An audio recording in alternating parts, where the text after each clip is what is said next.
Ok, a ver, perdón. Se está grabando la llamada. Bueno, no sé, a ver, déjame ver a esta compañera a ver qué me dice. No se escucha. ¿Alguien puede conectarse con su compañera María para que le mueva a su salida de sonido? Porque dice que no me escucha. Me voy a poner en el chat. Cambia tu modo de sonido. O ponte audífonos.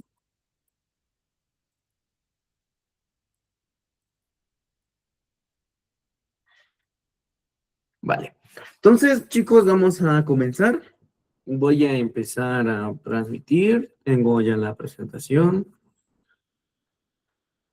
Esperemos terminar ahorita todo lo relacionado con...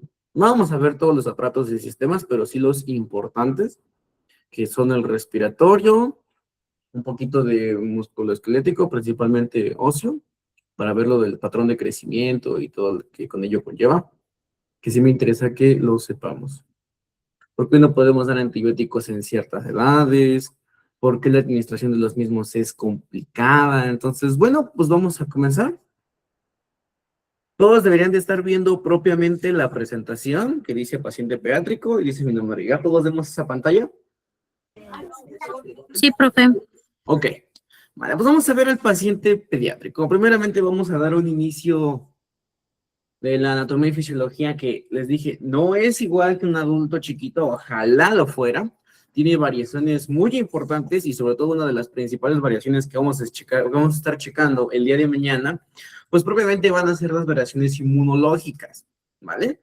Tomando el tema ahorita que tuvimos en auge del sarampión, pues se dan cuenta cuál era el principal personal que tenía que vacunarse o que tenía más riesgo, pues era de 20 a 40 años. ¿Por qué los niños no, doctor? Bueno, principalmente por la respuesta inmunitaria. Cuando un niño se infecta con sarampión, la respuesta inmunitaria es menos fuerte.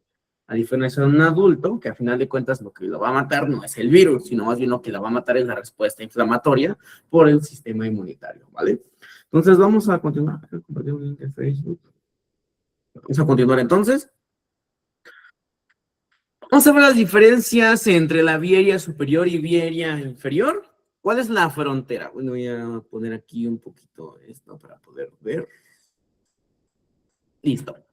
Número 1, recordemos que nuestra frontera de una vía aérea superior y una vía aérea inferior, pues es la epiglotis, o también lo pueden encontrar como en las cuerdas vocales, ¿vale? Todos ya vimos anatomía y fisiología aquí, o tengo a alguien que todavía no haya visto nada de anatomía y fisiología, porque tengo entendido que es como un modo carrusel.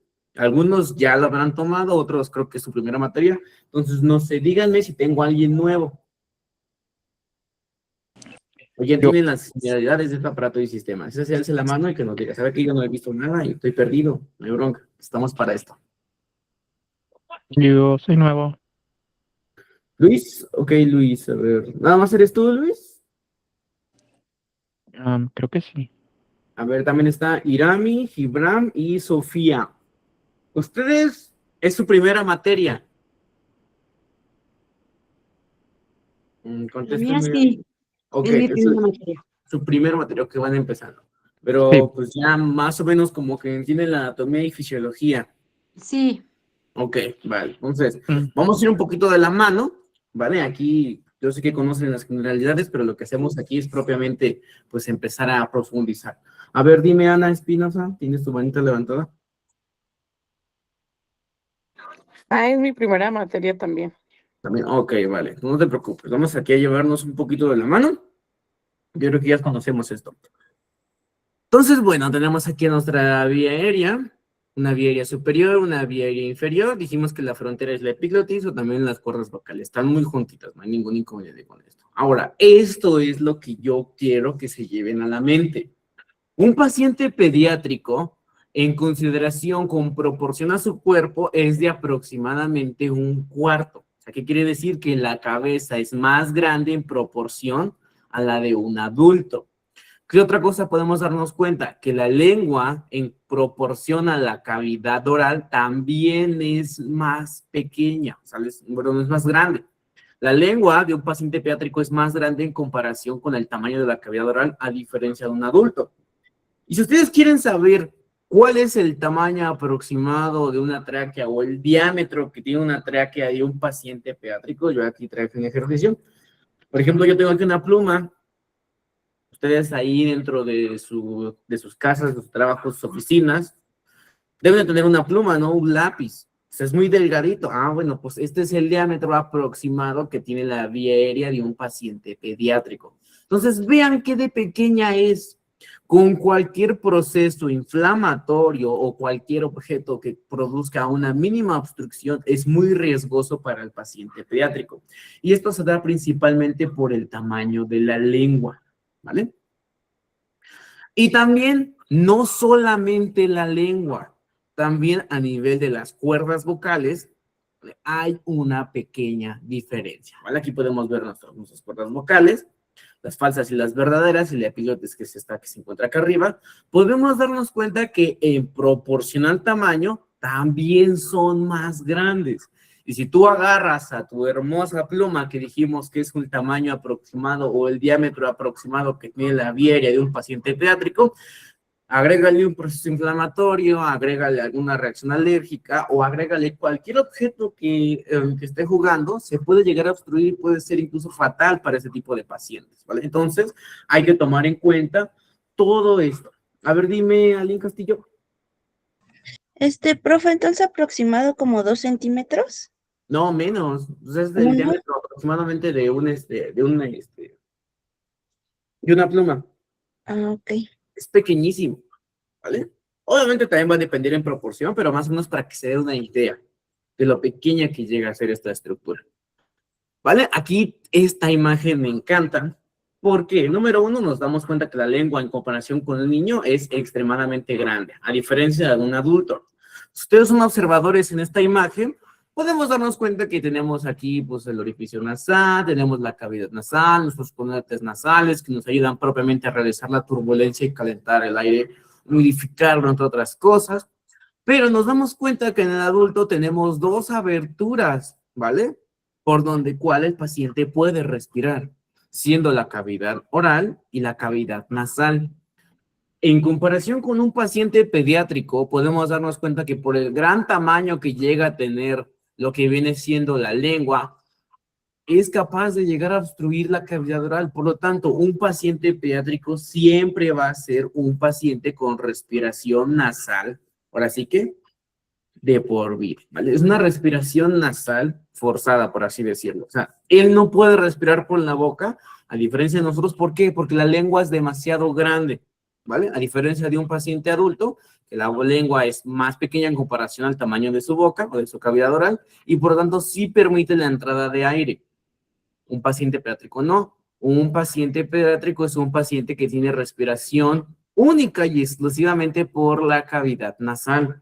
Por eso, si se llega a obstruir con cualquier objeto, ese paciente corre un gran riesgo, ¿vale? ¿Hasta aquí vamos bien, chicos? Estoy tratando de ejemplificar lo mejor que se pueda.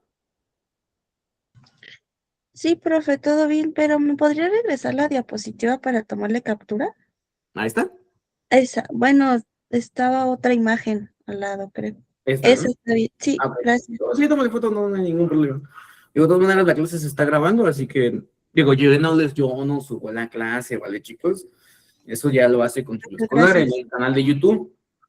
Y yo tampoco tengo los links de la clase. Es propiamente el servicio de Control Escolar quien les manda los links de YouTube. Ahora sí que en el grupo de WhatsApp. Yo no las grabo, ¿vale? Yo no las descargo. Ya no, nosotros como docentes ya no nos encargamos de eso. Ahora lo hace propiamente el servicio de Control Escolar, ¿vale? Vamos a continuar, vamos a seguir bajando, ¿no? Y vean, esta es otra cosa bien interesante. Cuando nosotros queremos abrir la vía aérea de un paciente pediátrico, como dijimos, la cabeza es más grande en consideración con el cuerpo, ¿vale? Uno no puede realizar como tal este procedimiento, ¿vale? Tenemos que utilizar una toalla plegada de aproximadamente 2.5 centímetros debajo de los hombros o de la espalda, hasta un máximo de 6 años. ¿Por qué un máximo de 6 años? Porque es una edad estándar, ¿vale? Cada niño, dependiendo de su consideración genética, va a crecer de manera diferente. Por lo tanto, conforme va pasando el tiempo, a lo mejor habrá niños que a los 5 años ya se esté arreglando su cuerpecito, ya esté más proporcionado. Pero en líneas generales, a los 6 años es cuando ya se tiene una mejor proporción con respecto a la cabeza y el cuerpo. Antes de eso, nosotros tenemos que utilizar esta toallita. También la pueden conocer como Rosier, porque los niños tienen una cabeza muy grande. Si ustedes tienen bendiciones, como en hijos, en mi caso también, ustedes se dan cuenta de que la cabeza de un niño es muy grande. Y cuando intentas alinearlo, precisamente ese tamaño de la cabeza hace que no se pueda alinear la vía aérea y de manera natural se va a obstruir. Por eso tenemos que utilizar esta toallita. Y aquí les traigo esta imagen que me parece hermosa. Posición correcta es ponerlo en posición de olfateo, o el rollo de los hombros es opcional para mantener la posición de olfateo, ¿vale? ¿Qué es lo que pasa si nosotros hiperextendemos como lo haríamos con cualquier paciente adulto? Pues pasaría esto. ¿Sí ven la gran diferencia de esto a esto? Vean. Es una hiperextensión. ¿Por qué? Porque la cabeza es muy grande, es aproximadamente 1/4 de proporción a su cuerpo. O sea, es muchísima cabeza, pero pues así nacemos. ¿Hasta cuándo más o menos se empieza a acomodar el cuerpo a ser más proporcionado? Pues a partir de los 6 años, ¿vale? O sea, anótenlo porque es pregunta de examen. ¿Hasta qué edad nosotros dejamos de usar el Rosier o la posición del olfateo o el rollo de almohadas, de sábanas, atrás en la espalda de las escápulas del paciente? Hasta los 6 años, ¿vale? Entonces vean, esta imagen está muy padre porque les vuelvo a reiterar lo mismo. Una hiperextensión, así es como se encuentra de manera alineada. Al mantener al paciente de esta manera, permitimos una buena apertura de la vía aérea. Si eso le agregamos que la lengua, como ya vimos en las demás imágenes, es muy grande en comparación al tamaño de la cavidad oral, pues tenemos que tener muchísimo cuidado con el manejo de la vía aérea del paciente pediátrico. A diferencia que si hacemos esto, vean, la cabeza es enorme. Por lo tanto, se hiperextiende y en lugar de abrirla, la estaríamos cerrando. Entonces, por eso es muy importante el manejo de la vía aérea. ¿Vale? Vamos a ver qué otras diferencias anatómicas tenemos. Esto que estamos viendo es propiamente la laringe. La laringe en el paciente adulto se encuentra a partir de la vértebra C4 y C5. Está más descendida. A diferencia de un paciente pediátrico que se encuentra en C2 a C3, está más ascendida, ¿vale?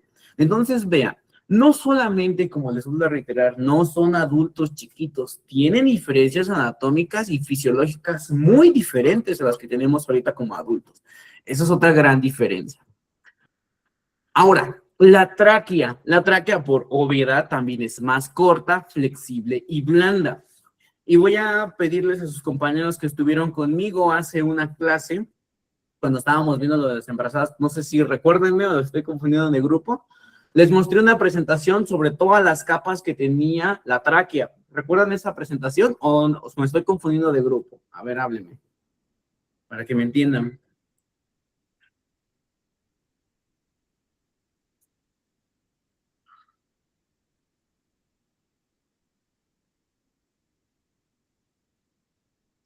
Vamos, chicos. Los demás compañeros que levantaron la mano antes, pues no, porque no estuvieron conmigo, pero los demás que estuvieron conmigo en la materia de reproductiva cuando vimos embarazo y todo eso. ¿Sí? A ver, dime, Lidia. Profe, yo si mal no recuerdo, también nos había dicho que tenía cartílagos, ¿no? La Tráquea primera de- capa era la cartilaginosa. Si quieren, una vez lo presentamos. ¿Cuál otra? En lo que busco en la presentación, que esa es propiamente de estado de choque, pero síguele. La Una verdad no capa de... recuerdo muy bien, profe. Ok, dice hasta Nomás ahí. me acuerdo, ajá, de los, o sea, sí De nos dijo los- que tenía varias capas, pero ahorita en este momento no recuerdo. Pero me Ok, acuerdo que sí nos dijo que tenía cartílagos y tenía creo que otras 2 capitas más. otras 2 capitas más. Ok, vale, aquí está. Esta está perfecta. Entonces, para que me entiendan, chicos, ¿no? Todos estamos viendo otra presentación donde igualmente estamos viendo los pulmones y podemos ver esto, ¿no? Dice su compañera Lidia, pues en ellos de cartílago. Ok, creo que todos hemos visto esa imagen, ¿no? Y sí, la primera capa, porque si bien recordamos, nuestra hermosa tráquea es un tubo. Es una forma que tiene el cuerpo humano para conducir aire, únicamente es una vía de conducción. Así a grandes rasgos, la vía o el sistema respiratorio también lo podemos dividir en dos con base a su función. La que vimos anteriormente, que es vía aérea superior e inferior, es meramente anatómico, pero también puedo yo dividir el sistema respiratorio a través de la funcionalidad. Hay una vía única y exclusivamente de conducción y hay otra vía que es de respiración, propiamente el intercambio gaseoso de oxígeno por dióxido de carbono o CO2. Entonces, la tráquea propiamente, junto con los bronquios y los bronquiolos, hasta llegar a los bronquios respiratorios, son una vía de conducción. Como su nombre lo dice, es únicamente una vía de tubos que sirven para conducir aire. Ese tubo, como yo les decía a sus compañeros, tiene que ser flexible, tiene que ser resistente. Y uno de los tejidos más hermosos y más interesantes que tenemos de todo nuestro cuerpo y de la naturaleza es el cartílago. El cartílago es un tejido flexible, pero que a la vez es resistente. Y otra curiosidad que tiene este cartílago es que es avascular. ¿Qué quiere decir avascular, doctor? Que no tiene contacto con sangre, no tiene irrigación sanguínea. Más adelante vamos a ver cuando veamos las placas de crecimiento por qué no debe entrar en contacto el cartílago con propiamente los vasos sanguíneos. Entonces, regresándome, la primer capa que tiene mi hermosa vía respiratoria, adelantándome un poquito a la patología de crisis asmáticas que en pacientes pediátricos luego están muy intensas, es cartílago. El cartílago, su principal función única y exclusivamente es soporte, ¿vale? Soporte. Después yo tengo una capa de músculo liso, ¿vale? Esta capa de músculo liso tiene receptores, ¿vale? Alguien de aquí, doy una participación a quien me diga qué tipo de receptores tiene el músculo liso. O no saben de lo que estoy hablando, también es válido. Porque para entender muchos fármacos necesitamos saber de receptores, que es actualmente la teoría más aceptada y la que pues, tiene mayores fundamentos. Pero, a ver, quiero que levante la mano y le doy una participación a que me diga, yo, doctor, sé que tiene receptores de estos y hacen esto. ¿Quién recuerda? O nadie. Si no, miren, no hay problema, aquí lo explicamos, por eso estamos aquí.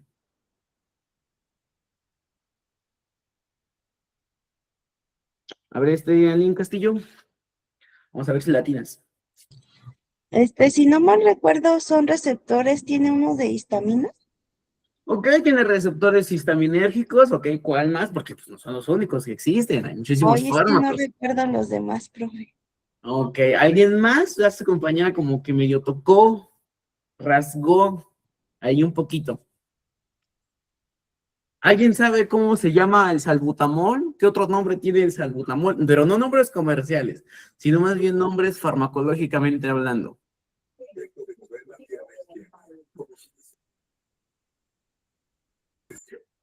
A ver, Esmeralda, tienes tu micrófono encendido. Estructuras sensoriales, maestro, Estructuras sensoriales, más o menos. A ver, Sofía Jiménez.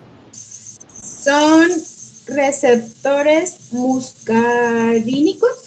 Ok, también hay receptores muscarínicos. ¿Qué otro tipo de receptores? M2, M3, adrenérgicos. Adrenérgicos, ok. ¿Cómo Que cuáles? inducen la contracción o broncoconstricción, peristaltismo, vasoconstricción. Ok, eso es en general. Relajación, inhibición. Pero estamos hablando ahorita específicamente de puro músculo respiratorio. O sea, vas bien, pero falta como que enfatizar algo. Ábrese, Aline. Muchas gracias, Sofía. Vamos a ver si Aline ya recordó.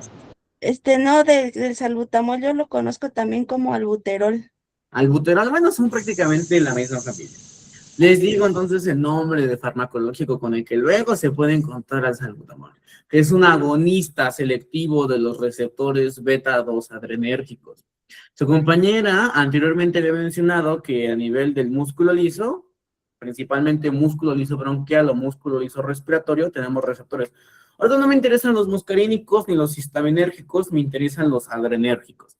Los adrenérgicos se dividen en alfa y beta. A nivel del músculo liso, más adelante cuando vemos la patología nos vamos a quebrar la cabeza con eso. Tenemos receptores beta-2. Y si el salbutamol es un agonista, que un fármaco agonista es que potencia, que ayuda, pues lo que va a causar a nivel de la vía respiratoria es una broncodilatación cuando es estimulado este receptor con este fármaco. El músculo liso tiene la función de dar soporte, pero también yo puedo estimularlo para realizar o broncoconstricción o broncodilatación. Aquí es la diana farmacológica de muchos de los medicamentos que utilizamos cotidianamente. Entonces, para eso también me sirve el músculo liso.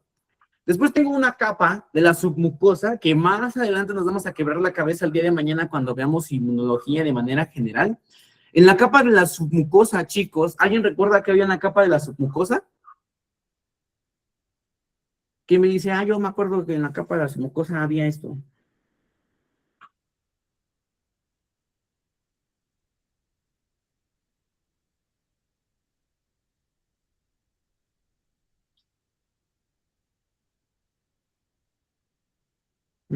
A ver, chicos. ¿Sí me escucho bien? Es que me mandaron un grupo de WhatsApp que no me escucho.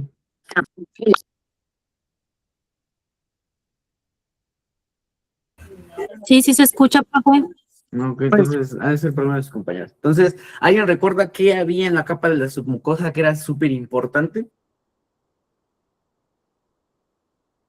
Tejido Pues sí, conectivo. parte del tejido conectivo, tejido conjuntivo, pero hay algo muy especial allí en esa capa de la submucosa.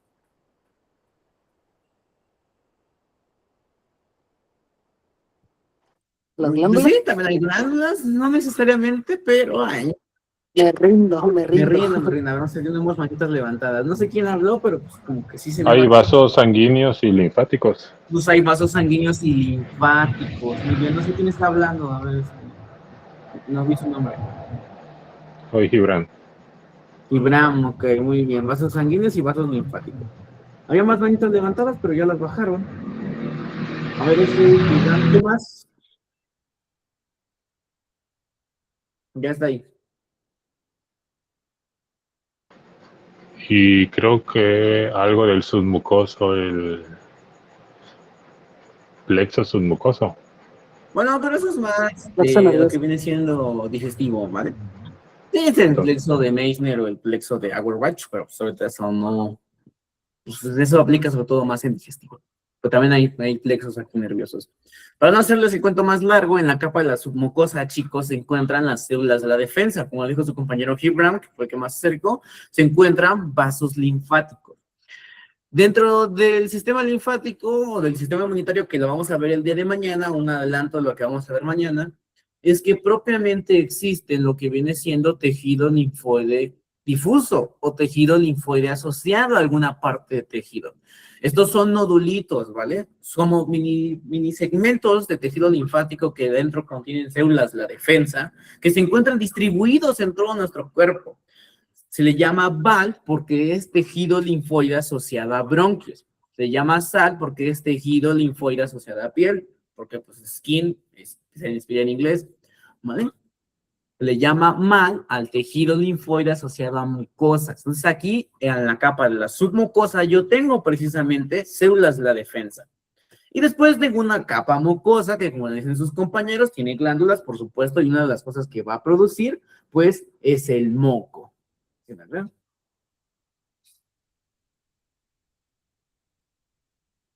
No está haciendo esto. ¿Vale? Es la capa mucosa. Esas son las capas que tiene prácticamente mi tubo, o mi aparato de conducción de mi vía aérea. Y esto que estamos viendo aquí en medio, esta bolita, es la luz.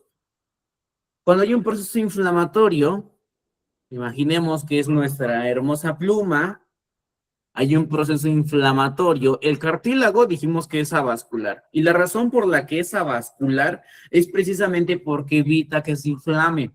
Pero también al ser avascular, no permite que se dematice o se inflame de manera externa. Y toda la inflamación de las demás partes, principalmente de la submucosa, va a ser de manera concéntrica. Esto es lo que pasa aquí. Esta barrita que estamos viendo aquí es la luz. Lo que estamos viendo aquí de color rosita son las demás capas. Cuando se inflama, la luz de la vía aérea se hace extremadamente pequeña. Vamos a verlo en otra perspectiva. Mismas 4 capas y vean qué es lo que ocurre cuando se inflama. La luz disminuye muchísimo. Ahora transponen eso a un paciente pediátrico que dijimos que aproximadamente tiene el diámetro de una pluma. Entonces, por eso es que conocer la anatomía respiratoria es importante, ¿vale? Es importante mantener o conocer la vía respiratoria, ¿vale? Cuando lleguemos a ver asma, que es otra de las patologías que vamos a ver, vamos a entender más estas capas, ¿vale? ¿Dudas, preguntas ahorita con esto, chicos?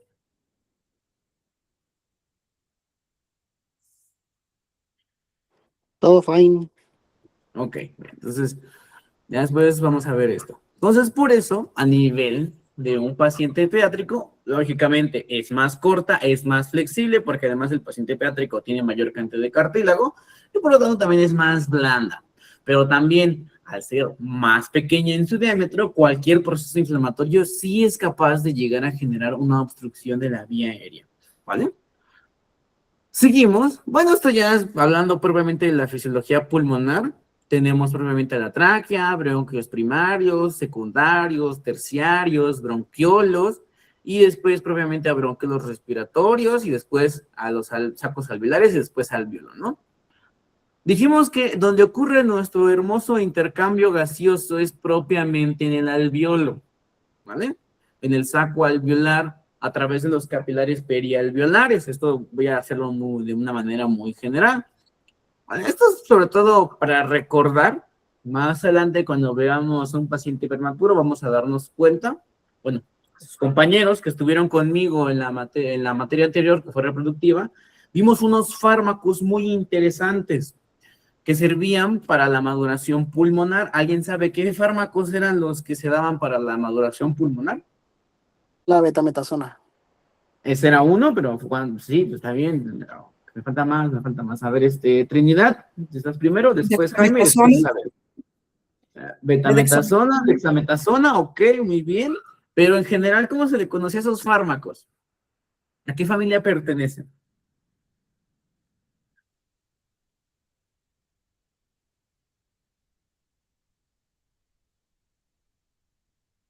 Bueno, a ver, Jaime, eres el siguiente. ¿Y cuánto era la dosis también, no? Porque decir, pues yo me llamo David, pero pues hasta ahí me quedo, ¿no? ¿Cuánto es la dosis? Primero está Jaime, después está Isabel, Jesús y Ávila. Cualquiera de los cuatro que hable, porque ¿Eran corticoides, profe? pues eran corticoides, glucocorticoides o esteroides, ¿no? También nos podemos referir con ese nombre. Y eran 12 miligramos, ¿no? De betametasona o 6 Eran 12 miligramos. miligramos, más o menos, por ahí, permítame tantito. Eran 24 miligramos en 2 dosis. 24 miligramos en ambos, ok, está bien, eran 24 miligramos, ¿ok? En ambos, para juntos terminar o culminar con una dosis de... Ay, no me acuerdo. Ya no puedo ver sus manos, no sé por qué no. Eran 24 miligramos en 48 horas, ¿no? 24 miligramos en 48 horas, ¿vale? Independientemente de cualquiera de los dos que ocupemos, pero no puedo ver sus manos levantadas. Ah, no me deja ver. A ver, permítame tantito.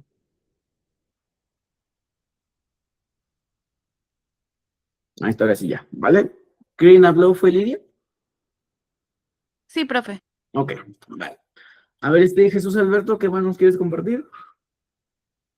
No, sí, era eso mismo, la de betametasona, que era 12 miligramos, una cada 24 en 48 horas, y la dexa 6 miligramos cada 12, ¿no? Igual. Igualmente, hasta en 2 días, o en 48 horas, ¿vale? Bien, Isabel, ¿qué más nos quieres compartir? No, profe, solo eso. Ok, vale. Entonces, ustedes recordarán cuando vimos esa clase, recordamos que era principalmente para estimular al neumocito tipo 2, que se encargaba de crear el factor surfactante. Más o menos en qué semana de gestación dijimos que empezaba la producción de factor surfactante.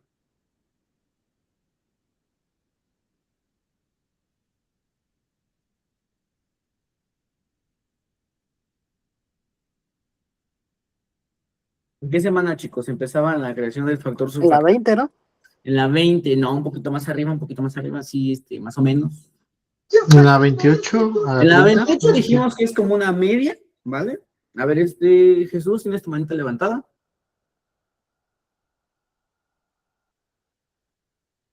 No, ya la bajó. A ver, Lidia. Igual iba a decir en la 28, profe. En la 28, bueno, pero dijimos que teníamos un esquema, ¿no? Que aproximadamente la 28 a la 30 era la mejor para poder estimular lo que viene siendo los linfocitos tipo 2. ¿Se acuerdan cuál era el principal componente del factor surfactante que evitaba el colapso propiamente de lo que viene siendo la vía respiratoria? ¿De qué se componía principalmente el factor surfactante?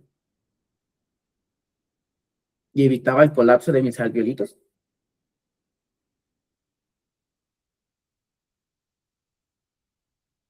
No, tiene un nombre muy raro, no me acuerdo. Sí, pero no me digan el nombre, les dije, en general, ¿cómo se le llama a este grupo de estructuras?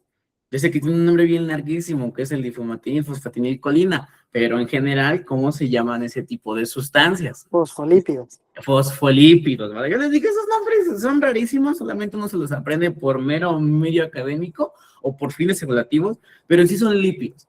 Por eso los corticosteroides, que también son promovedores de lo que viene siendo a través de la función glucocorticoidea, ayudan a la estimulación de que se cree este tipo de factores surfactantes, ¿vale? Entonces, ya entendimos toda esta parte. Sabemos que nosotros tenemos su macrófago. Más adelante, cuando veamos el sistema inmunitario, vamos a entender por qué el macrófago, o también se le puede conocer como célula del polvo, que es el macrófago residente del sistema respiratorio, es muy importante y es una de las principales líneas de defensa para poder comprender todas las patologías, desde la tuberculosis hasta propiamente la neumonía y el asma.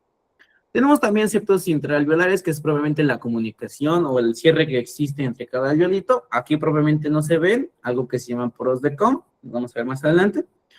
Y pues el capilar, ¿no? Que es el intercambio de sustancias. Hagan de cuenta que a nivel de su racimo de uvas, a ver, permítanme tantito, voy a abrir esta imagen, está perfecta.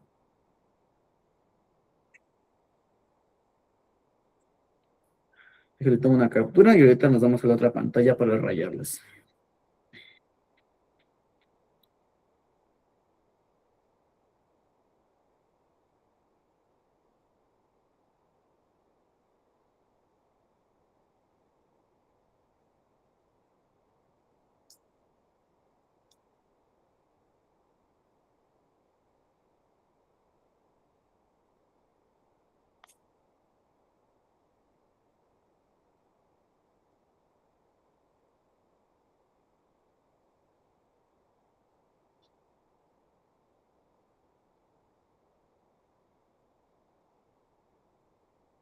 Ahí está. Todos deberíamos de estar viendo esta misma imagen, pero ahora es otra pantalla donde yo les puedo rayar. ¿Ya todos estamos viendo esto?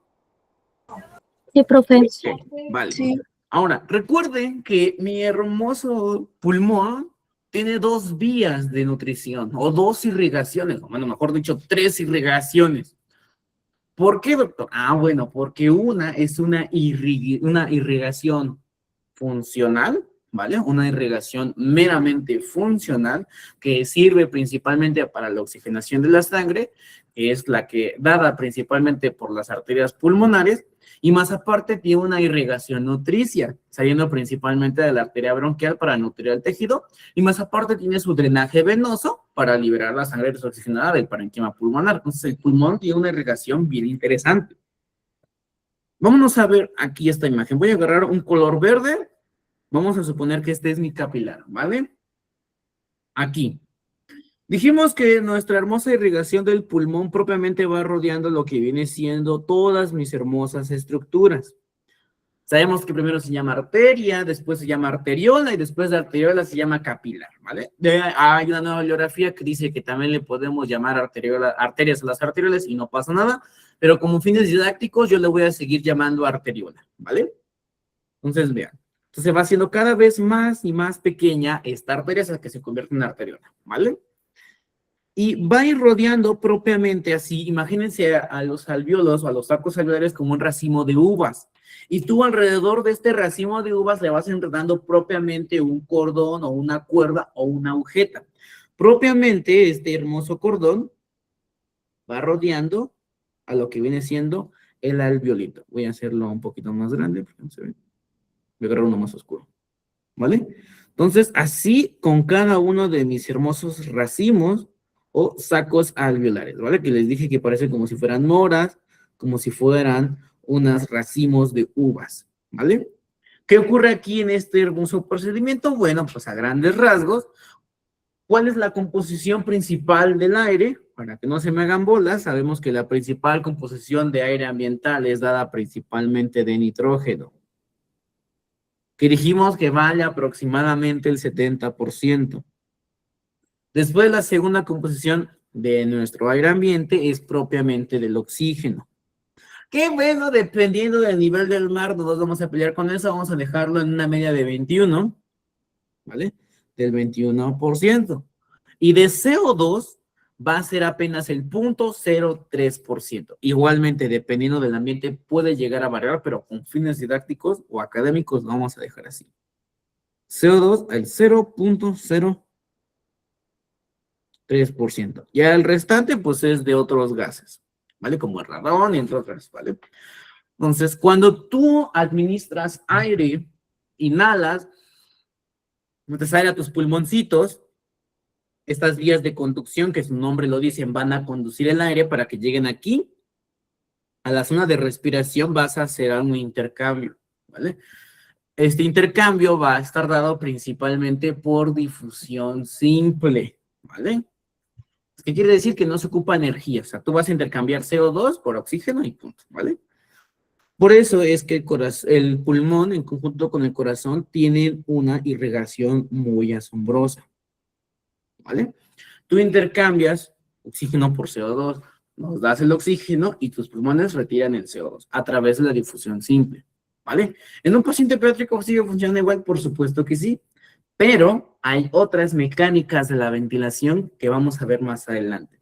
Si todos recordamos esto de cómo se ocurre la difusión, digo, yo no lo estoy explicando así a grandes rasgos, es meramente un recordatorio para todos estar en sintonía. ¿Vamos bien, chicos? Y es en inglés. ¿Es en inglés? Afirmativo. Afirmativo, ok, vale. Bien, entonces vamos a dejar esto de lado un poquito, vamos a ver otra mecánica respiratoria. Vale. Esto que ya lo vimos anteriormente. Ahora, ¿dónde tenemos que checar el pulso, no? Como bien dijimos, cuando tenemos una bendición así, un lactante menor, pues esas bendiciones, si se dan cuenta, por anatomía y por el tamaño de la cabeza, pues no es como que no tengan cuello, sino es que más bien está chiquito y aparte están gorditos, y no es que ellos estén gorditos, sino es que también en su composición general de su cuerpecito, casi un 70 o más del 70% de ellos es agua, a diferencia de nosotros que es nada más un 60% en general. Cuando son chiquitos, nosotros no podemos tomar el pulso carotidio, tenemos que usar el braquial o el femoral. ¿Por qué? Independientemente de que su cuello esté bastante pequeño,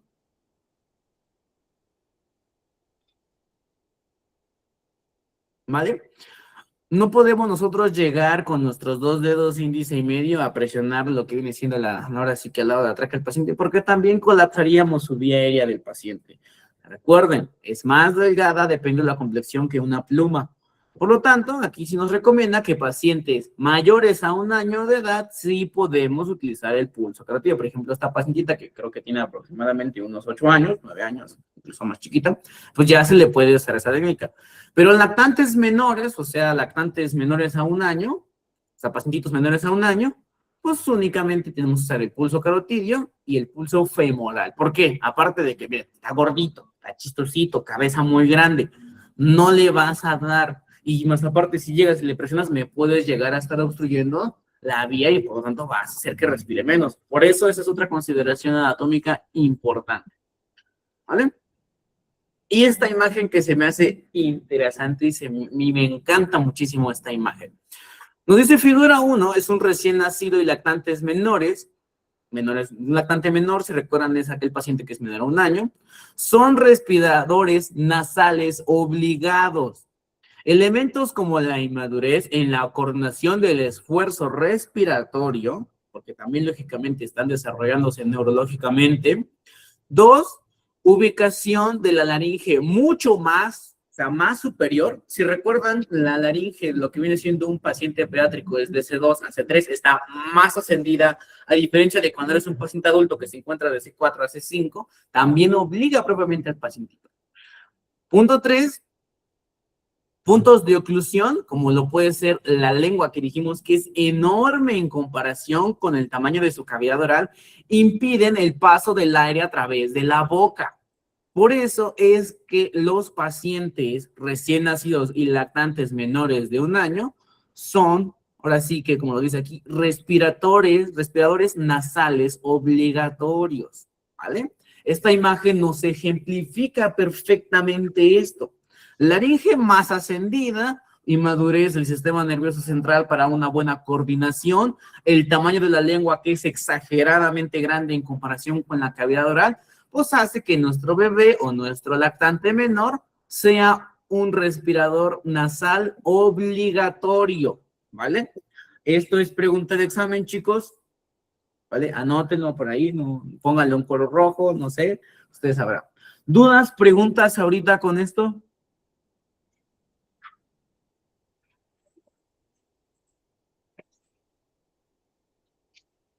No, chicos, contéstenme porque no los veo. Yo, profe, como tal, ¿cuál era la pregunta del examen? Bueno, la pregunta del examen te puede decir, ¿cuál es el tipo de respiración que hacen los pacientes o los lactantes menores? ¿Pacientes menores a 1 año o lactantes menores? Pues son respiradores nasales obligatorios, ¿vale? Más o menos así voy a plantear la pregunta. Gracias. ¿Vale? Entonces, ¿dudas, preguntas ahorita con esto? No, profe. ¿No? Ok, vale. Y vean, esta es otra cosa bien interesante. Tenemos que recordar propiamente los músculos de la ventilación. Yo sé que les llamamos músculos de la respiración, pero bueno, a nivel técnico, pues no es un término, porque respiración es más bien un proceso bioquímico relacionado con el intercambio gaseoso, y más bien sería ventilación, que es el movimiento mecánico donde entra y sale aire. Pero vamos a decirle músculos de la respiración por practicidad, pero dijimos que un mejor término es músculos de la ventilación. Y aquí los tenemos. Cuando expiras y cuando inspiras. Inspira, expira. ¿Cuáles van a ser los principales músculos de la ventilación? Pues tenemos el esternón. El principal músculo sí o sí siempre va a ser el diafragma. Siempre va a ser el diafragma el principal músculo. Pero en los pacientes pediátricos, como son más chiquitos, son más angostos, cabeza muy grande, vuelvo a reiterar lo mismo, el tórax también está más pequeño. Mi inmadurez del sistema nervioso central para la coordinación de una buena ventilación automática y la lengua extremadamente grande y es un respirador nasal obligatorio, pues va a ayudárselo de los demás músculos. ¿De cuál músculo? Principalmente de los músculos rectos abdominales. Si ustedes son observadores, si han entrado a los cuneros, o tuvieron bebés, o tienen a sobrinitos que sean menores a 1 año, menores a 2 años máximo, o recién nacidos, o neonatos todavía, van a darse cuenta que ellos respiran propiamente con la panza. Dicen, no, doctora, es que mi bebé respira por la panza, ¿no estará mal? Digo, no, señora, mire, ya le empiezo a explicar a la pacientita cómo es que respira un bebé. Y andando por las redes sociales, ya saben que ahorita pues, te vas a TikTok, te vas a Facebook, te vas a Instagram, pues te encuentras un montón de videos de divulgación médica, de divulgación científica, unos más cuestionables que otros, pero también te puedes encontrar información que puede llegar a ser útil. Yo me encontré este video, digo, no es el único que encontré así, digamos, más plausible, que en este caso nos habla precisamente de que si un bebé está agitado o no, o por qué respira con la panza, por qué utiliza los músculos rectos abdominales. Un paciente pediátrico, de manera natural, sí utiliza los músculos rectos abdominales, y en este video lo estamos viendo. Vean, cómo es que se ve, cómo es que se infla su pancita, ¿vale? A diferencia de nosotros, que como ya estamos más grandes, nuestro cuerpo ya se acomodó, nuestro tórax ya tiene más espacio porque ya creció por completo, ya tenemos una respiración meramente controlada por el tórax. Además, agrégale que ya tenemos una maduración del sistema nervioso central. Ellos todavía no. Ellos todavía, su sistema nervioso central no está maduro al 100%, ¿vale? Por lo tanto, no pueden tener una buena coordinación. Cabeza gigante, tórax angosto, pequeño, requieren una mayor respuesta, una mayor frecuencia respiratoria para tener más oxígeno y más nutrientes, porque crecen a una velocidad exageradamente rápida y por lo tanto van a tener una frecuencia respiratoria o ventilatoria más alta que un paciente adulto, además de que se van a ayudar de los músculos rectos abdominales. Por eso, si yo vuelvo a repetir el video, vean esto. ¿Cómo es que se ve que se le infla la pancita al bebé? O más bien dicho, el abdomen a la bendición, o al paciente recién nacido o lactante menor, ¿vale? Es algo normal en ellos, no pasa nada. Cuando vamos creciendo y vamos madurando, pues propiamente pues, el tórax y conjunto con el diafragma se hace cargo de esto y no pasa absolutamente nada. ¿Dudas, preguntas ahorita con esto que acabamos de ver? No, profe. ¿No? Ok. Ahí permítame tantito, déjenle contesto a uno de sus compañeros.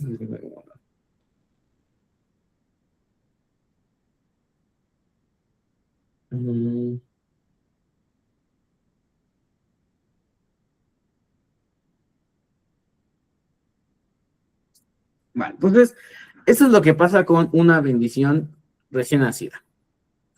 Vale, aquí nada más dice este esquema para puntualizar algunas cosas. Diferencias importantes, la cabeza, vuelvo a reiterar lo de la cabeza, es un cuarto en proporción al cuerpo, es muchísima cabeza, pero cuando nacimos, así éramos. La lengua más grande en relación a la cavidad oral, una respiración estricta por vía nasal o un respirador nasal obligatorio, y también otra cosa súper importante, requieren de mayor distensibilidad pulmonar a la compliance. Y tú dirás, doctor, ¿qué es la compliance? Bueno, cuando tú respiras, o mejor dicho, cuando tú ventilas, tú sabes que adentro tienes propiamente, pues, una cavidad, ¿vale? Y vamos a explicarlo para que me entiendas qué es la compliance. ¿Para qué debe servir la distensibilidad pulmonar y lo que tú quieras? Vamos a explicarlo.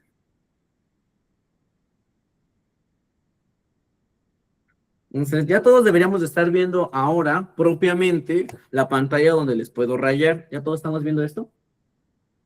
¿Okay? Sí, profe. ¿Que sí? Ok, vale. Vamos a empezar entonces. ¿Qué ocurre aquí? Bueno, para no meternos en tantos números, lo voy a explicar así. Tú adentro, mejor voy a hacerlo más grande. Tú adentro, tu tórax propiamente simula prácticamente a una botella. Tu tórax no tiene ninguna abertura más que una, que es la vía respiratoria. ¿Vale? Tiene la abertura glótica. Todo esto que estamos viendo acá, propiamente está ¿qué? Pues está resguardada. Y no es que existan presiones negativas como tal o presiones, no, simplemente recuerda que como estamos en el planeta Tierra, pues hay una presión que está sobre nosotros, ¿vale? Aquí afuera hay una presión, ¿vale? Una presión ambiental le voy a poner. Una presión ambiental. Adentro de tu cavidad torácica también tienes una presión y la vamos a llamar así, presión torácica.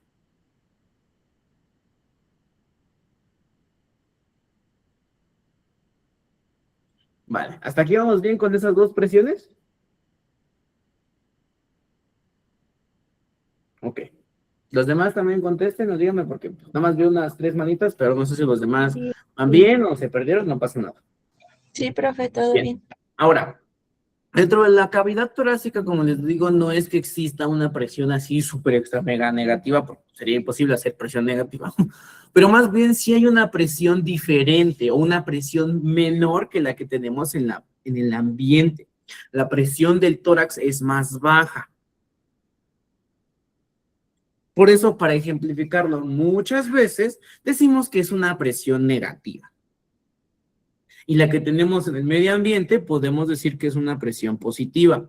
¿Para qué me permite tener esta diferencia de presión, doctor? ¿Y por qué la caja torácica no más tiene una abertura? Ah, principalmente porque gracias al músculo diafragmático, al hacer más grande todavía esa diferencia de presión, permite que el aire que se encuentra en el ambiente entre adentro de la cavidad torácica. Los pacientes pediátricos requieren mayor distensibilidad pulmonar, o sea, mayor compliance. ¿Por qué? Porque su caja torácica todavía no está desarrollada como la de nosotros. Es pequeña en comparación con su cuerpo.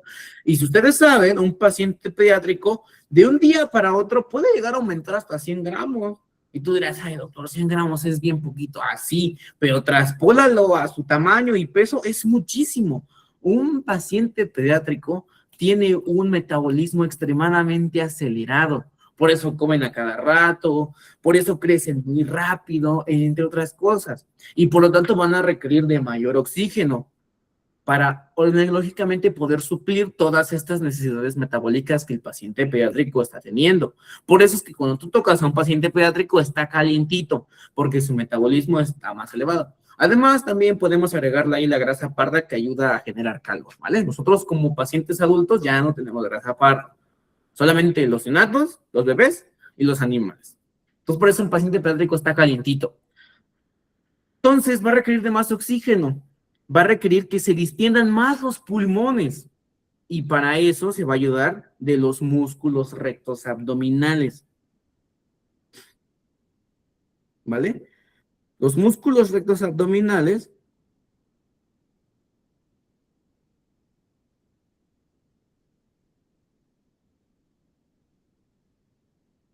van a permitir que se tenga una mayor presión negativa o hacer la presión más baja o tener mayor presión negativa, haciendo propiamente que se expanda más el pulmón y poder introducir una cantidad de aire lo suficiente. Por eso es que los pacientes pediátricos tienen una frecuencia respiratoria más elevada, precisamente para poder suplir todos estos requerimientos nutricionales, ¿vale? Y por eso nuestra caja torácica está propiamente sellada, ¿vale? Propiamente sellada a través de mi parrilla costal, de mis músculos intercostales, más aparte tengo una membrana que es la pleura visceral, parietal y visceral, y más aparte tengo un líquido pleural que ayuda propiamente a que esta gran distensibilidad, tanto en pediátricos como en adultos, no genere fricción y por lo tanto no genere mayor calor, ¿vale?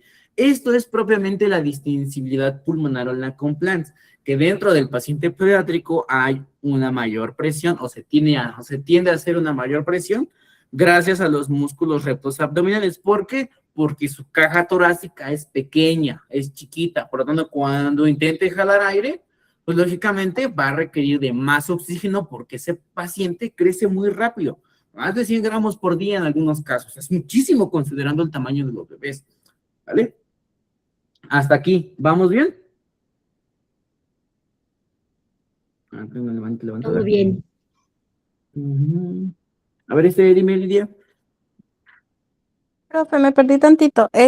Bueno, lo que yo entendí es, los músculos rectoabdominales funcionan para tener mayor absorción de oxígeno, para mayor absorción de nutrientes.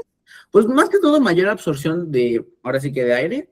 Dentro del aire sabes que hay oxígeno y este oxígeno es prácticamente el combustible que utilizan las células para poder realizar todos sus procesos metabólicos. Nosotros sin oxígeno no tenemos una buena distribución metabólica, ¿vale? Por eso es que el bebé requiere más oxígeno, requiere más aire, porque tiene un metabolismo muy acelerado, ¿vale? Ok, sí, profe, gracias. No, nada. ¿Todo bien hasta acá, chicos?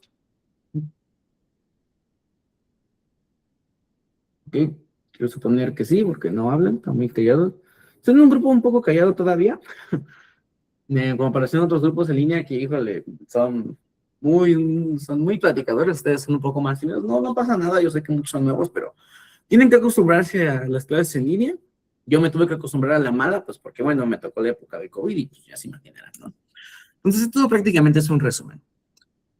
Bien, vamos a ver ahora un poquito del sistema óseo, ¿vale? O del músculo esquelético en general. Esta imagen se me hace muy curiosa y muy bonita. Porque precisamente estamos viendo que cuando tú eres un paciente pediátrico, tienes mayor cantidad de cartílago, tienes mayor cantidad de huesos. Y no es que tengas huesos de más, es que simplemente cuando eres un paciente pediátrico sigues creciendo. Y los huesos son uno de los tejidos que nunca dejan de crecer. O sea, y dice, no, doctor, no, sí dejan de crecer porque yo en la secundaria di mi último estirón y me quedé en unos 50. Ah, bueno, no, pero tu hueso sigue creciendo. Tal vez no a lo largo como quisieras, pero el hueso sigue creciendo. Se les conoce, de hecho, como un tejido funcional, un tejido dinámico. Esa es la maravilla por lo cual un hueso es capaz de regenerarse después de una fractura. Y no sé si por ahí habrán checado que se hicieron muy virales estas cirugías, sobre todo en los caballeros, que les cortaba literalmente su fémur o su tibia y peroné para crecer, utilizando precisamente las características del tejido funcional que es el hueso, para pues ganar unos cuantos centímetros menos. Cosas más, cosas menos. Pero cuando tú eres un paciente pediátrico, tienes más huesos. ¿Por qué? Por el simple hecho de que tus huesos largos todavía tienen cartílago en medio. Este cartílago que se encuentra en medio es propiamente la placa de crecimiento y que sirve lógicamente para poder realizar tu estirón a lo largo de tu vida. Por eso es que tenemos más huesos. Uno de los principales, ¿ya no ves nada? Dice su compañera Gloria Amargo que no ve nada. ¿Sí me ven los demás, chicos? Sí se ve. Si usted ve. A ver, Gloria, no sé cómo te ayudó. Sí se ve. Creo que ya muchos programas estoy utilizando Meet. A ver, alguien que le pueda apoyar a su compañera. No sé si se encuentre.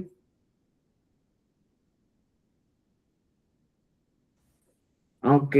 Hola, maestro. Nada más lo escucho, no lo veo. ¿No me escucha, no me ve? Sí, mire, nada más se ve esa foto que le mandé. A ver, Pero si no, quieres- usted siga. A ver, ya, maestro, creo que ya se compuso. Ha de ser mi ¿Ya? internet, maestro, perdón. Yo creo porque todos los demás compañeros dicen que sí me escuchan. ¿Todos los demás sí me escuchan? A ver, háblenme para ver si... Sí, profe. Sí se escucha. Sí, profe, sí se escucha. Entonces, Sí, yo creo profe, que Gracias. porque pues eres la única que me dice que no me ve, ¿vale? Sí, Entonces, maestro. los demás, Es que me Tengo sa- que pegarme mucho al celular para que yo le pueda escuchar, pero sí, por ratitos le entiendo, por ratitos no. Así estoy llevando la clase. como que entonces voy a hacer su internet porque todos los demás compañeros dicen que sí me escuchan. Entonces dice Gloria que si entras y sales, no es propiamente, ahora sí que la plataforma, creo que ahora es un problema de tu conexión. Verifica Sí, tu router o tu conexión, o si no, conéctate directamente por cable, si es que tienes la posibilidad, ¿vale? Gracias, Entonces maestro. continúa. No, al contrario. Entonces, vean, ¿no? Uno de los principales lugares donde podemos llegar a ver este tipo de uniones incompletas del tejido óseo es probablemente en la fontanela de los niños. A ver que tengo un micrófono encendido. Gloria, ¿puedes apagar tu micrófono? Es que se escucha ruido ambiental. Sí lo apago, pero no estoy solo. Ok, vale, ya lo apagó, ya podemos continuar. Entonces, vean, uno de los principales lugares donde nosotros podemos llegar a ver propiamente tejido, o sea, cartilaginoso, donde todavía no se han fundido por completo nuestras estructuras, pues es la fontanela, la famosa mollera, como le dice la señora de las verduras, la mamá, la abuelita. Nada en contra de ellas, pero nosotros ya no podemos decirle mollera, nosotros debemos decirle fontanela. Pues vean, esta imagen se me hace muy curiosa, porque precisamente así estamos. ¿Vale? Esta otra imagen igualmente se me hace muy bonita porque vean cómo es que estamos cuando somos unos recién nacidos y unos neonatos. ¿Cuándo se quita esto? ¿Cuándo se logran calcificar por completo los huesos? Va a depender de cada paciente, ¿vale? No es lo mismo el crecimiento que llevaste tú o tu hermano, ¿vale? Pero aquí tengo otra imagen que nos ejemplifica un poquito. Ahora voy a explicar qué significan todas estas bolitas, rayitas, pues bien interesantes. Y ahorita vamos a explicar esto. Pero quiero que vayamos a esta imagen. Vean, esta imagen es una que me encontré en la red de un artículo que hablaba principalmente del crecimiento óseo y de precisamente gracias a esas características que tiene el hueso es que se logran hacer cirugías y el hueso cada que recibe una lesión o una fractura es capaz de regenerarse. Vean cómo es la articulación en un recién nacido. ¿Vale? O sea, hay muchísimo cartílago lo que vimos. Conforme va pasando el tiempo, se va calcificando cada vez más. más o menos cuando nosotros ya no tenemos placas de crecimiento, que son estas pequeñas líneas. ¿Y tú por qué se ve así, doctor? Ah, bueno, porque cuando sacamos rayos X son muy radiolúcidas y por lo tanto el haz de luz que hacen los rayos X atraviesa y por eso se ven como estas marcas. Más o menos es una media de los 15.5 a los 18 años, ya no hay placa de crecimiento. Digo, eso es en general. Habrá como dice, no, doctor, yo en la preparatoria toda me estiré. Ah, bueno, fuiste una persona sumamente afortunada. Yo también fui una persona afortunada porque cuando entré a la universidad me estiré 2 centímetros. Hasta ahí me quedé. Pero sí, es muy raro. Más o menos a los 15.8 o 18 años ya no crecemos más de manera de estatura. Pero el tejido óseo se sigue remodelando constantemente. Entonces, vean, esto es lo que ocurre. Por eso es que en edades pediátricas uno no puede llegar a administrar medicamentos como si fuera un loco. A ver, dime, Gloria. Maestro, ¿es mito o realidad que si un adolescente se embaraza, es lo último que crece, porque ya no va a crecer? Ok, vamos a ver eso con el embarazo. Se dice que cuando una mujer, independientemente de su edad, se embaraza, crece unos cuantos centímetros. Si ustedes recuerdan, los que estuvieron conmigo viendo fisiología del embarazo, no llegamos probablemente a ese punto, pero sí recordarán que vimos una gran cantidad de hormonas, la principal hormona de la gestación, que es la progesterona. Hay otra hormona que también entra ahí durante el proceso de parto, que se llama relaxina. Su nombre probablemente lo dice, es relajar en conjunta con la progesterona. Pues ahora sí que, digamos, descomprimen la columna vertebral, por eso es que algunas pacientes dicen que llegan a crecer algunos centímetros, ¿vale? Precisamente porque se descomprime pues, la columna vertebral. Es lo que le pasa a los astronautas cuando se van a la Estación Espacial Internacional, se descomprimen unos cuantos centímetros y cuando llegan a la Tierra, pues están más altos, precisamente porque se descomprimen las vértebras. Pues no es como que crezcan así, no, simplemente se descomprimen las vértebras y por eso durante unos cuantos meses pues, se ven más altos. Pero después otra vez por la gravedad y por así que el retroceso hormonal o la estabilidad hormonal que llegan a tener las pacientes, pues van a quedarse un tamaño similar o el mismo que tenían antes de embarazarse. No sé si respondí tu pregunta, Gloria. Sí, maestro, es que tengo una niña de 13 años que se embarazó. Su mamá me aseguraba que ya hasta ahí creció y que ya no iba a crecer más. Pero yo, la verdad, no cambió del embarazo, o sea, del estado de no estar embarazada, estar embarazada, pero no le vi que ahora sí que creciera más. A lo mejor era su estatura más chiquita, ¿no? O sea, no sé. A lo mejor puede ser que sí. Sí. Con lo que me dice, está bien. Gracias. Ok, bueno, vamos a enfatizar con lo que es una paciente muy joven, que, bueno, eso propiamente lo hace la valoración nutricional, pero cuando tenemos un embarazo adolescente, no únicamente se tiene que mandar, ahora sí que la alimentación, tanto como para el bebé, sino también se le manda una dieta diferente porque tienen que crecer los dos. Aquí literalmente crecen los dos. Crece ella porque todavía tiene, creo que 13 años, y pues el bebé lógicamente va a requerir muchísimos nutrientes. Entonces ahí se les manda. Pero como volvemos a reiterar, si esta paciente no tenía los recursos, o no fue a un servicio de nutrición, o llevó una alimentación un poco deficiente, pues eso también puede ayudar a que, digamos, no creciera más. Pero bueno, esos son casos muy interesantes, diría yo. Entonces, vean, esto es lo que pasa. En el comentario. Lo que yo quiero llegar a decir es que cuando nosotros tenemos a un paciente pediátrico, nosotros no podemos dar antibióticos. Así como si yo quisiera, sí, dale un meropenem, dale un levofloxacino, aviéntale la gentamicina, así. Digo, no, tú dirás, ¿por qué no? Ah, bueno. Y esto no solamente ocurre aquí en las placas de crecimiento, sino que también ocurre propiamente con el desarrollo del esmalte en los niños. Cuando por alguna razón nosotros tenemos que administrar antibióticos que son un poco fuertes y que tienden a ser un poco tóxicos, por ejemplo, hablando de la familia de los meropemenes, que son bastante intensos, la familia de las vancomicinas, la familia de los levofloxacinos, que son, la verdad, antibióticos muy fuertes, llegan a correr propiamente o a tener toxicidad propiamente con el cartílago. Por eso es que en varios pacientes pediátricos hay que tener muchísimo cuidado con el uso de antibióticos, sobre todo de manera intramuscular y de manera intravenosa. En general, con todos los tipos de antibióticos. ¿Por qué? Porque atrofiamos propiamente el crecimiento de sus huesos, o sea, la osificación para que el niño crezca. No solamente se quedan los huesos, sino también se queda en el esmalte que van a tener a desarrollar cuando sean adultos, ¿vale? Entonces, es otra cosa importante. ¿Hasta aquí vamos bien con esto?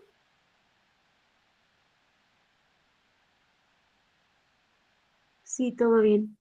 Sí, ok, vamos a explicar estas Ok. imágenes.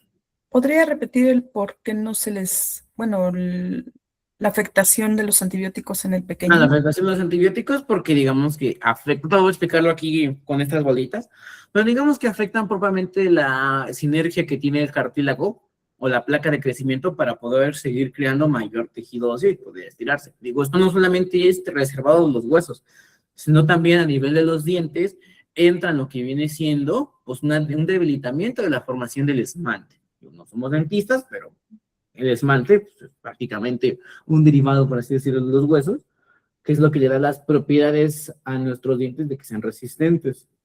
Tengo aquí una punta, déjame ver si lo encuentro.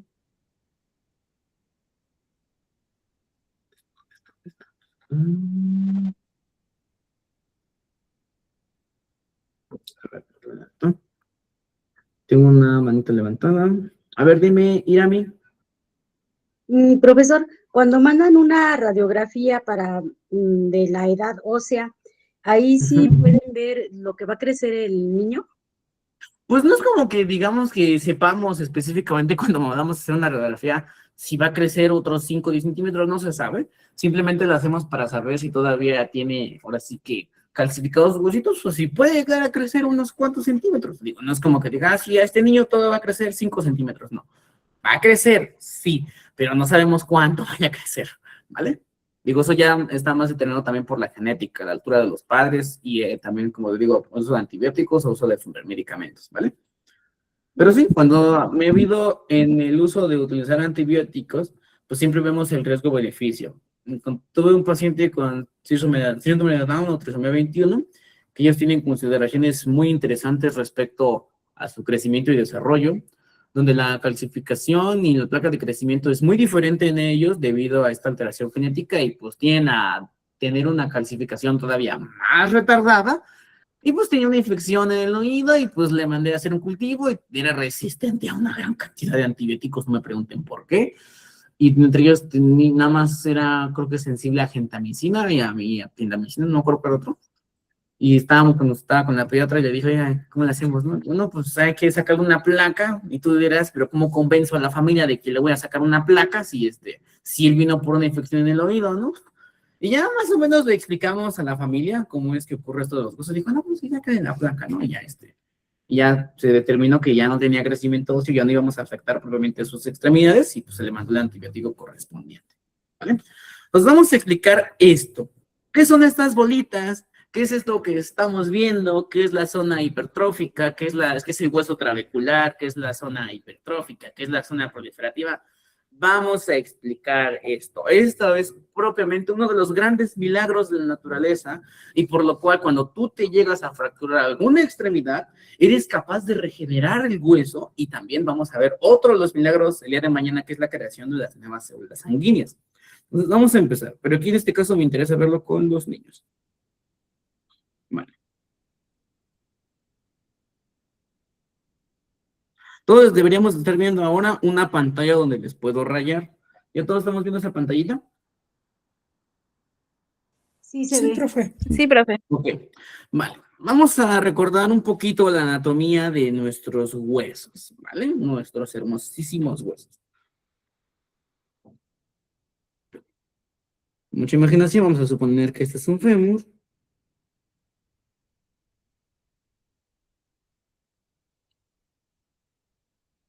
Vale, esto es un hueso largo, es un fémur, ¿no? Y nosotros sabemos de manera general que un hueso se puede dividir en diferentes zonas, ¿no? La puntita, por así decirlo, esta parte, se le va a conocer como epífisis.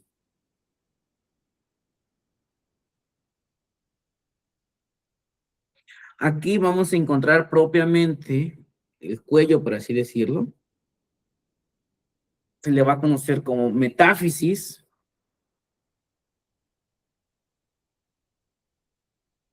Y todo lo que viene siendo correspondiente al cuerpo del hueso largo, pues se va a llamar en este caso diáfisis.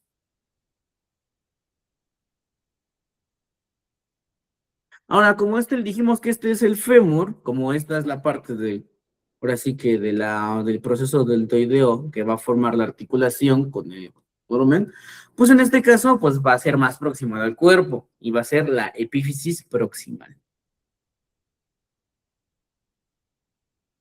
Y la metáfisis. Aquí vamos a tener también, propiamente, a la metáfisis. Vamos a ver por qué esta es muy importante. Y aquí vamos a tener a la epífisis distal, porque es la que está más lejos en correspondencia con el tronco o con la cabeza.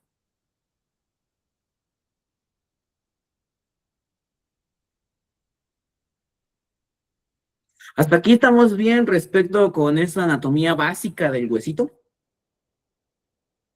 Sí, profe.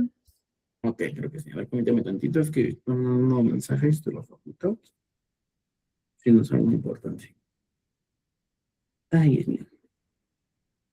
Sí, ¿qué vamos a hacer primero?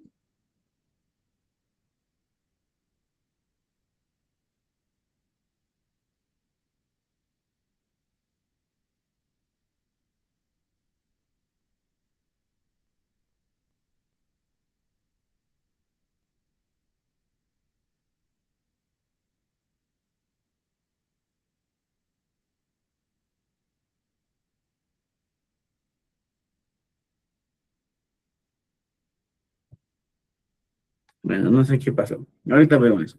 Entonces, bueno, esta es, digamos, la anatomía básica, lo que viene siendo un hueso. Ahora, aquí, dentro de nuestro hermoso hueso, cuando somos pacientes pediátricos y se está formando, lógicamente, el huesito, tenemos cartílago en esta parte de lo que viene siendo la metáfisis. ¿Vale? Y también aquí tenemos cartílago. ¿Vale? Es por eso que cuando tú eres adulto, pues nada más es un hueso, pues propiamente el fémur, pero pues cuando eres un paciente pediátrico dices, ah, bueno, pues tengo 1, 2 y 3. Por eso se dice que tenemos más huesos, pero en sí es el mismo hueso, simplemente que está cercionado principalmente, pues por el cartílago que tenemos aquí. Pues les vuelvo a reiterar, el cartílago es un tejido hermoso, que es avascular, ¿vale? Un tejido que es completamente avascular es el cartílago, o sea, que no tiene contacto con los vasos sanguíneos.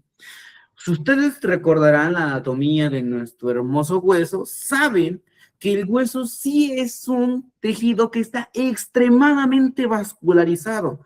Tiene propiamente arterias circunflejas, su nombre lo dice, que rodean propiamente al hueso y que más aparte atraviesan toda la estructura interna del hueso esponjoso y hacen que el hueso sea uno de los tejidos extremadamente irrigados a un nivel microscópico. Si recuerdan cuál era la unidad funcional y estructural del hueso, que es una osteona, que les dije que es como si parece igualmente cuando tú cortas un árbol y puedes llegar a ver ahí un montón de ramas, bueno, pues es la unidad funcional propiamente del hueso, o sea, así se encuentran. Cada una de estas osteonas tiene una abertura que se llama conducto de Havers, que ayuda principalmente a distribuir la irrigación. Entonces el hueso está extremadamente irrigado. Ahora, ¿por qué es importante? Aquí viene la magia del cartílago. Mi hermoso cartílago, el que tengo aquí en la metáfisis, se le va a llamar cartílago hialino. Hay muchísimos tipos de cartílago. Tengo cartílago articular, hialino y fibrocartílago. El que me interesa ahorita es el cartílago hialino, que se encuentra aquí principalmente en las placas de crecimiento.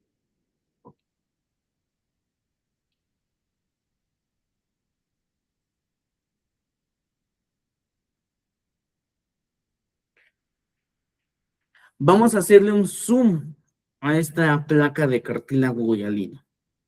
Vamos a ocupar ahora esta imagen. Bien, tenemos nosotros propiamente una creación de nuevo cartílago. Dentro de aquí, voy a correr otro color para que me entiendan. Voy a explicar de una manera muy general porque es uno de los procesos más hermosos que tienes durante toda tu infancia. Ahorita no la tienes, pero eso es lo que determinó que tú crecieras. ¿Qué es lo que ocurre aquí?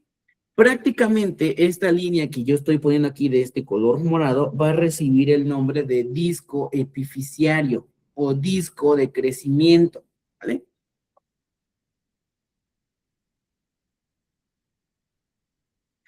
Este disco es el que propiamente adentro se van a encontrar células madre, o mejor dicho, llevándolo a la parte del cartílago, se van a conocer como células osteoprogenitoras o los condrioprogenitoras.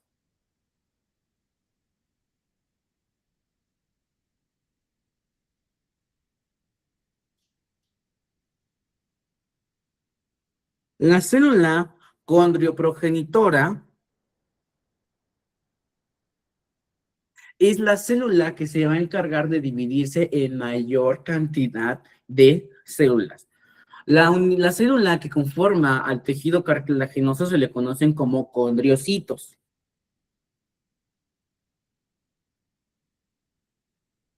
Y si tú tienes una célula que se llama célula condrioprogenitora, o sea, quiere decir que es la célula madre que se va a dividir en muchísimos condriocitos. ¿Vale? Estas células van a poco empezar a crear más condriocitos, o sea, más células cartilaginosas. Más y más células cartilaginosas. ¿Qué ocurre después? Esta zona donde se encuentra prácticamente el disco va a ser la zona proliferativa y se llama propiamente zona proliferativa porque van a proliferar, crecer, ¿vale?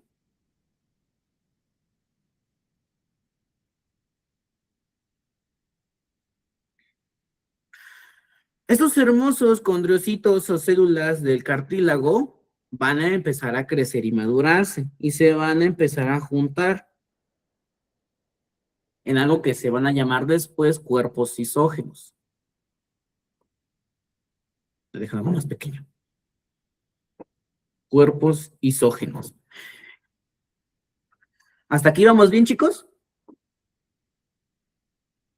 Todo bien. Ok, vale. Ahora, ¿qué ocurre aquí? Si se dan cuenta, mis vasitos sanguíneos se quedan hasta acá. ¿Por qué? Porque cuando ellos reciban propiamente al tejido cartilaginoso ya maduro que se encuentra en forma de cuerpos isógenos, al tener contacto con la sangre, adivinen qué creen que va a pasar con este cartílago. Se va a empezar a calcificar.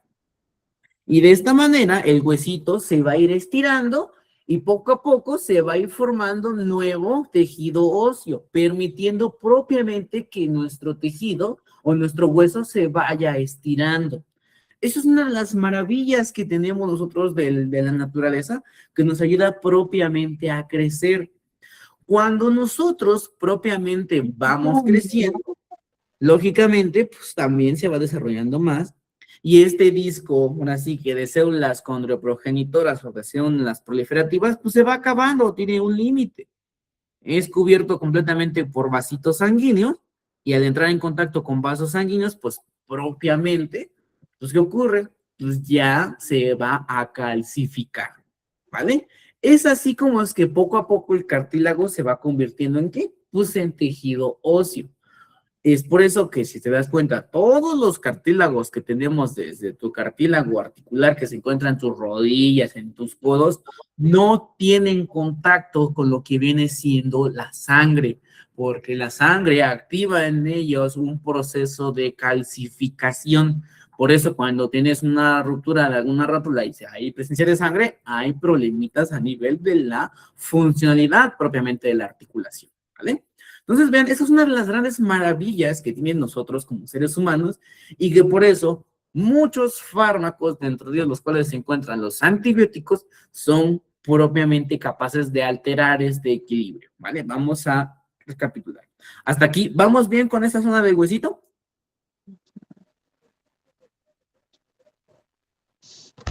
Todo bien. Vale.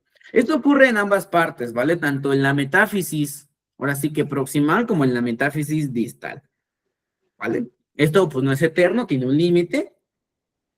Vale, vamos a regresar ahora sí a otra presentación para que me entiendan. Vale, ahora vean lo que estamos viendo aquí, es exactamente lo mismo. Podemos ver aquí mi placa de crecimiento, aquí vemos mi placa de crecimiento. Podemos ver la zona proliferativa donde tengo aquí a mis hermosas células osteoprogenitoras que se van a encargar de crear una gran cantidad de lo que viene siendo nuevos condrocitos, o sea, células cartilaginosas. Célula hipertrófica, que es donde estas células propiamente van a crecer, van a hacerse más grandes. Zona hipertrófica, donde van a hacer todavía este proceso de crecimiento. Y por último, cuando ya tienen contacto con la sangre, es como una zona transicional donde directamente se van a convertir en nuevo tejido óseo. Eso es lo que hace que te puedas regenerar de una fractura. Si tú conoces a alguien que a lo mejor se cayó cuando era niño y se fracturó, no sé, el pie, la pierna o el brazo, te vas a dar cuenta que los niños tienden a regenerarse más rápido. ¿Por qué? Porque principalmente la división del tejido cartilaginoso que tiene es extremadamente rápida. En comparación con un adulto, cuando se fractura, se regenera. Por supuesto que también se regenera, pero no a la misma velocidad, ¿vale? Esa es otra de las grandes cosas que tiene el paciente pediátrico. Nosotros ya no tenemos esto. A ver, dime, Gloria. Maestro, y por eso ponen de apoyo lo que es la placa, los tornillos y los Sí. clavos. ¿Por qué ¿Para ponemos qué? eso? Porque Ajá, dime. ¿Para qué? sí, o sea, ¿para qué? Lo que pasa es que yo sufrí un accidente y me fracturé el peroné y los metatarsianos del otro pie. Bueno, andaba yo así. Hace un año todavía ando ahí con bastón y eso. Y me hicieron cirugía y me pusieron eso que le digo, una placa, 7 tornillos, un clavo. Y si no lo hubieran puesto, ¿qué hubiera pasado? Ok, vale, vamos a ver qué ocurre aquí. Lo que nosotros hacemos al inmovilizar o al colocar fijadores externos y colocar clavos es prácticamente darle una guía al tejido para que crezca lo más lineal que se pueda. Porque déjenme decirles que una vez que se fractura un hueso, no se regenera de la misma manera. De hecho, por ejemplo, supongamos que yo trueno este lápiz, esta pluma, y lo que quiero hacer es después unirla. Pues, ¿qué voy a hacer? Pues, probablemente voy a agarrar un Durex, una cinta de aislar y lo voy a empezar a remendar. ¿Voy a volver a unir el hueso? Sí, pero va a quedar, ¿qué? Una protuberancia. A eso se le conoce como callo. Quiere decir que el hueso ya se regeneró. Lo que hacemos propiamente al colocarte fijadores externos o inmovilizarte es, lógicamente, decirle ¿Vas a darlo siempre al para la limpieza tejido o no le voy a decir a Clo? cómo es que se va a regenerar, ¿vale? Por eso ayuda la inmovilización y propiamente también los fijadores externos, además de que... pero para el viernes, ¿no? Que venga. A ver, Ivonne, creo que estás hablando, no sé quién es para el viernes, pero se escucha hasta acá. Ahí está ya, ¿vale? Gracias, Entonces, eso es lo que profe. ocurre, ¿vale? Eso es lo que ocurre. Sí, gracias. Bien, encontraré.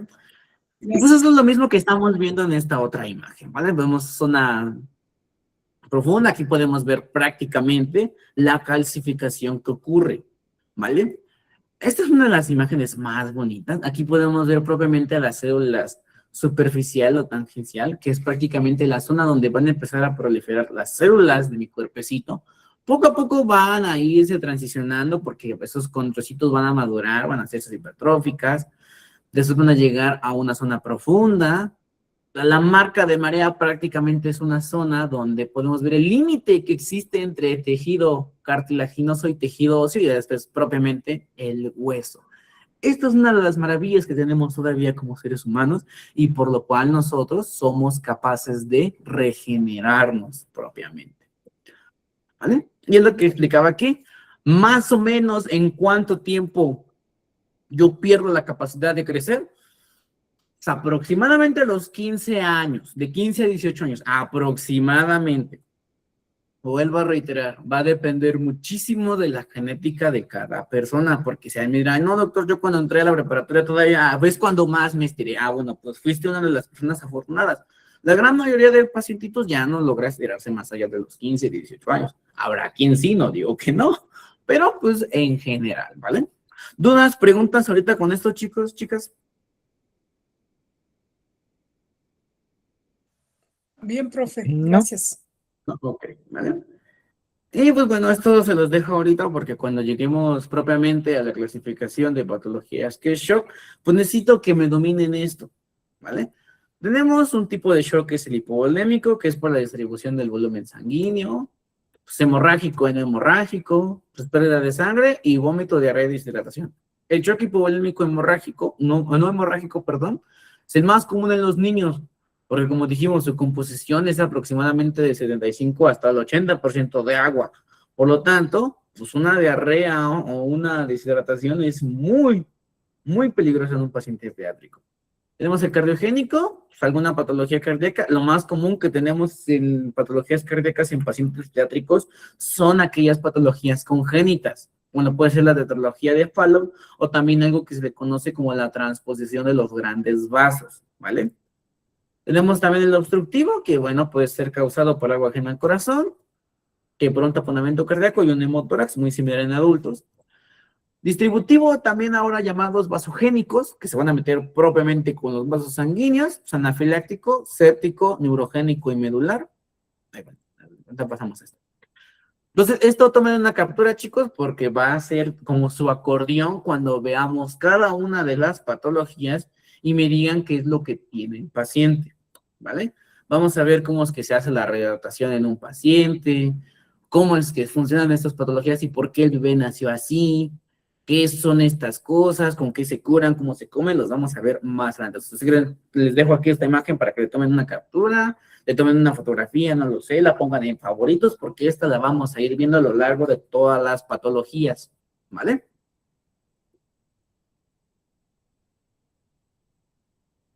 ¿Ya le puedo cambiar? Ok, creo que sí, ¿vale? Entonces, bien, ya para terminar, pues, gracias por su atención. Digo, esto es a grandes rasgos. Aquí la tarea es que me busquen a mí y me digan dónde estoy en esta foto. ¿Quién soy yo?